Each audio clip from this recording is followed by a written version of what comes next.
कृष्णाय वासुदेवाय हरे परमात्मने प्रणतः क्लेशनाशाय गोविंदाय नमो नमः।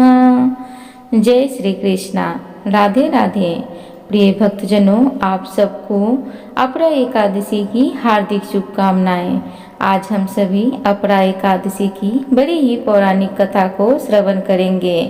एकादशी की कथा को श्रवण करने से पहले बड़बड़िक या खाटू श्याम बाबा की बड़ी ही पौराणिक कथा को श्रवण करें। तो चलिए कथा को श्रवण करते हैं। बड़बड़िक दुनिया का सर्वश्रेष्ठ धनुर्धर थे। बड़बड़िक के लिए 3 बाण ही काफी थे, जिसके बल पर वे कौरवों और पांडवों की पूरी सेना को समाप्त कर सकते थे। युद्ध के मैदान में भीम पौत्र बड़बड़िक दोनों खेमों के मध्य बिंदु एक पीपल के वृक्ष के नीचे खड़े हो गए और यह घोषणा कर डाली कि मैं उस पक्ष की तरफ से लड़ूंगा जो हार रहा होगा। बड़बड़िक की इस घोषणा से कृष्ण चिंतित हो गए। भीम के पौत्र बड़बड़िक के समक्ष जब अर्जुन तथा भगवान श्री कृष्ण उसकी वीरता का चमत्कार देखने के लिए उपस्थित हुए, तब बड़बड़िक ने अपनी वीरता का छोटा सा नमूना मात्र ही दिखाया। श्री कृष्ण ने कहा कि यह जो वृक्ष है, इसके सारे पत्तों को एक ही तीर से छेद दो तो मैं मान जाऊंगा। बड़बड़िक ने आज्ञा लेकर तीर को वृक्ष की ओर छोड़ दिया। जब तीर एक एक कर सारे पत्तों को छेदता जा रहा था, उसी दौरान एक पत्ता टूटकर नीचे गिर पड़ा। श्री कृष्ण ने उस पत्ते पर यह सोचकर पैर रखकर उसे छुपा लिया कि यह छेद होने से बच जाएगा, लेकिन सभी पत्तों को छेदता हुआ वह तीर श्री कृष्ण के पैरों के पास आकर रुक गया। तब बड़बड़िक ने कहा कि प्रभु, आपके पैर के नीचे एक पत्ता दबा है, कृपया पैर हटा लीजिए, क्योंकि मैंने तीर को सिर्फ पत्तों को छेदने की आज्ञा दे रखी है, आपके पैर को छेदने की नहीं। उसके इस चमत्कार को देखकर श्री कृष्ण चिंतित हो गए। भगवान श्री कृष्ण यह बात जानते थे कि बड़बड़िक प्रतिज्ञावश हारने वालों का साथ देगा। यदि कौरव हारते हुए नजर आए तो फिर पांडवों के लिए संकट खड़ा हो जाएगा, और यदि जब पांडव बड़बड़िक के सामने हारते नजर आए तो फिर वह पांडवों का साथ देगा। इस तरह वह दोनों ओर की सेना को एक ही तीर से खत्म कर देगा। तब भगवान श्री कृष्ण ब्राह्मण का वेश बनाकर सुबह बड़बड़िक के शिविर के द्वार पर पहुंच गए और दान मांगने लगे। बड़बड़िक ने कहा, मांगो ब्राह्मण, क्या चाहिए? ब्राह्मण रूपी श्री कृष्ण ने कहा कि तुम दे न सकोगे, लेकिन बड़बड़िक कृष्ण के जाल में फंस गए और कृष्ण ने उससे उसका शीश मांग लिया। बड़बड़िक द्वारा अपने पितामह पांडवों की विजय हेतु स्वेच्छा के साथ अपना शीश दान कर दिया।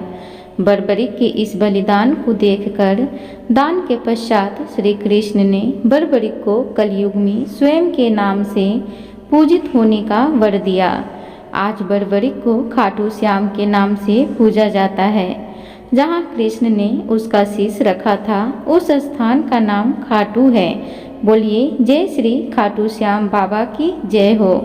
प्रिय भक्तों, आप श्रवण कीजिए अपरा एकादशी की बड़ी ही पावन कथा को। अपरा एकादशी का व्रत भगवान विष्णु को समर्पित है और इस व्रत को करने से मनुष्य को सभी पापों से मुक्ति मिलती है। अपरा एकादशी के दिन भगवान विष्णु का पूरे विधि विधान से पूजन करने के साथ ही इस कथा का पाठ करना या श्रवण करना बेहद जरूरी है। पद्म पुराण में बताई गई अपरा एकादशी की संपूर्ण कथा को चलिए श्रवण करते हैं। युधिष्ठिर ने पूछा, हे जनार्दन, ज्येष्ठ मास के कृष्ण पक्ष में किस नाम की एकादशी होती है? मैं उसका महात्म्य सुनना चाहता हूँ, उसे बताने की कृपा कीजिए। भगवान श्री कृष्ण बोले, राजन, तुमने संपूर्ण लोक के हित के लिए बहुत उत्तम बात पूछी है। राजेंद्र, इस एकादशी का नाम अपरा है। यह बहुत पुण्य प्रदान करने वाली है और बड़े बड़े पातकों का नाश करने वाली है। ब्रह्म हत्या से दबा हुआ, गोत्र की हत्या करने वाला, गर्भस्थ बालक को मारने वाला, परनिंदक तथा पर स्त्री लंपट पुरुष भी अपरा एकादशी के सेवन से निश्चय ही पाप रहित हो जाता है। जो झूठी गवाही देता, माप तोल में धोखा देता, बिना जाने ही नक्षत्रों की गणना करता और कूटनीति से आयुर्वेद का ज्ञाता बनकर वैद्य का काम करता है, ये सब नरक में निवास करने वाले प्राणी हैं, परंतु अपरा एकादशी के सेवन से भी पाप रहित हो जाते हैं। यदि वह क्षत्रिय छात्र धर्म का परित्याग करके युद्ध से भागता है तो वह क्षत्रिय योजित धर्म से भ्रष्ट होने का कारण घोर नरक में पड़ता है। जो शिष्य विद्या प्राप्त करके स्वयं ही गुरु की निंदा करता है वह भी महापाप से युक्त होकर भयंकर नरक में गिरता है। किंतु अपरा एकादशी के सेवन से मनुष्य भी सद्गति को प्राप्त होते हैं। माघ में जब सूर्य मकर राशि स्थित हो उस समय प्रयाग में स्नान करने वाली मनुष्य को जो पुण्य होता है, काशी में शिवरात्रि का व्रत करने से जो पुण्य प्राप्त होता है, गया में पिंडदान करके पितरों को तृप्ति प्रदान करने वाला पुरुष जिस पुण्य का भागी होता है, बृहस्पति के सिंह राशि पर स्थित होने पर गोदावरी में स्नान करने वाला मानव जिस फल को प्राप्त करता है, बद्रिका आश्रम की यात्रा के समय भगवान केदार के दर्शन से तथा बद्री तीर्थ के सेवन से जो पुण्य फल उपलब्ध होता है, तथा सूर्य ग्रहण के समय कुरुक्षेत्र में दक्षिणा सहित यज्ञ करके हाथी, घोड़ा और सुवर्ण दान करने से जिस फल की प्राप्ति होती है, अपरा एकादशी के सेवन से भी मनुष्य वैसे ही फल की प्राप्त करता है। अपरा को उपवास करके भगवान बावन की पूजा करने से मनुष्य सब पापों से मुक्त होकर श्री विष्णु लोक में प्रतिष्ठित होता है। इसको पढ़ने और सुनने से सहस्त्र गौदान का फल मिलता है। युधिष्ठिर ने कहा, जनार्दन, अपरा का सारा महात्म्य मैंने सुन लिया। अब ज्येष्ठ के शुक्ल पक्ष में जो एकादशी है उसका वर्णन कीजिए। भगवान श्री कृष्ण बोले, राजन, इसका वर्णन परम धर्मात्मा सत्यवंती नंदन व्यास जी करेंगे, क्योंकि ये संपूर्ण शास्त्रों के तत्वज्ञ और वेद वेदांकों के प्रांगत विद्वान हैं। तब वेद व्यास जी कहने लगे, दोनों ही पक्षों की एकादशियों को भोजन न करें।